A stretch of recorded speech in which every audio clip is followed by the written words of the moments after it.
লালমনিরহাটের বড়বাড়ির সোনালী ব্যাংক শাখায় সুড়ঙ্গ খুঁড়ে চুরির চেষ্টা চালিয়েছে দুর্বৃত্তরা। মঙ্গলবার রাত 12টার দিকে এই ঘটনা ঘটে। তবে তাৎক্ষণিক সবার উপস্থিতি বুঝতে পেরে পালিয়ে যায় চোর চক্রটি। বিষয়টি নিয়ে তদন্ত প্রক্রিয়াধীন জানায় পুলিশ। বিস্তারিত রবিউল ইসলামের পাঠানো তথ্য ও চিত্রে ডেস্ক রিপোর্টে। ঘটনা মঙ্গলবার রাত 12টার। লালমনিরহাটের বড়বাড়ির সোনালী ব্যাংক শাখায় বিশাল এক সুড়ঙ্গ খুঁড়ে অভিনব কায়দায় চলে চুরির চেষ্টা। ব্যাংকের পেছনের দেয়ালের নিচে সুড়ঙ্গ খুঁড়ে ব্যাংকের ঢোকার চেষ্টা চালায় চোরচক্র। এই ঘটনা দেখতে পেয়ে নৈশ প্রহরী চিৎকার করলে আশপাশের লোকজন ছুটে আসে। তাৎক্ষণিক সবার উপস্থিতি টের পেয়ে পালিয়ে যায় দুর্বৃত্তরা।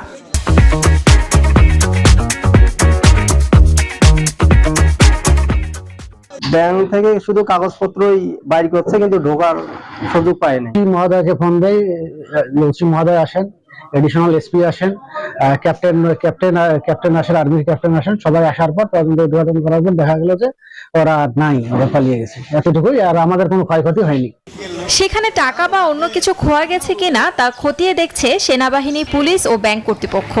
টাকা পয়সা চুরি হয় নাই, তাদের কোনো মালামাল খোয়া যায় না। এখানে আমরা সেনাবাহিনীর অফিসার সহ স্থানীয় জনপ্রতিনিধি আমরা সবাই এসেছি।